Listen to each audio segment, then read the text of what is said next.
Hello parents, Grace here with Amazing Parenting. We are continuing our session on love. I'll be right back. Okay, before we get into today's session, if you haven't subscribed, please go ahead and do so. Click the notification bell to all. Give me a thumbs up if you're loving these videos and share the videos and feel free to leave a comment below. Okay, wonderful.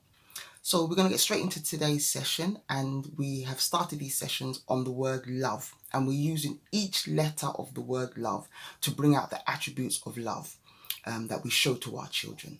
So in today's session, we're going to be talking about the letter O, which stands for optimistic. Okay, stands for optimistic. Now, being optimistic with your children doesn't mean every day you're just giddy with optimism for your children. No, that's not what being optimistic is.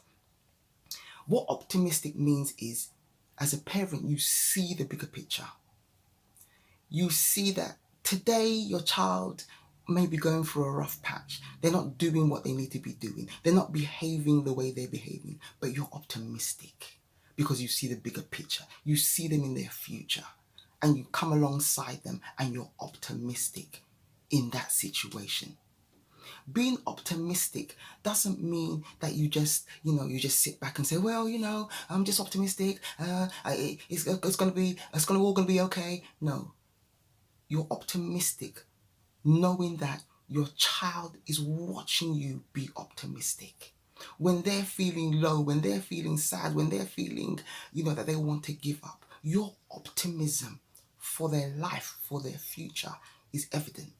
Okay, I've got my notes here so I don't make this video last forever.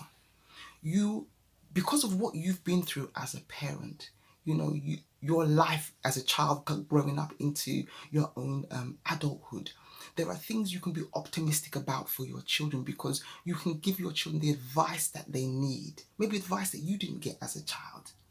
So because you have that wisdom now, you can be optimistic that your child may not make the same mistakes as you. So the O in love is for optimism or optimistic. And that's how we show our children love, by being optimistic and not pessimistic. Just because our children are not doing the things we expect them to do, they're not achieving the things we want them to achieve. We are optimistic. Okay, and that's how we are showing them love, by being optimistic. Again, like I said, we are optimistic for their future. Not just necessarily for the now, but for their future.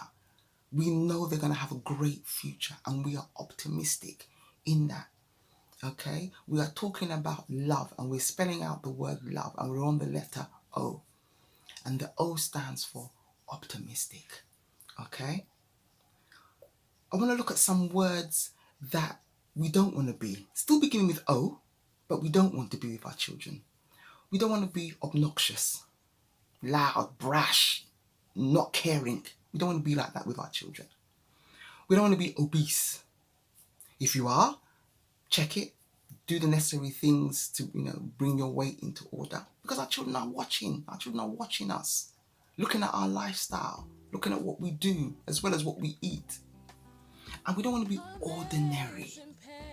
We want at least some parts of our life to be extraordinary. So we don't want to be ordinary with our children all the time. So the O in the word love is for optimistic. So I want to end there and say all parents can be great parents. It's a journey and we will get there.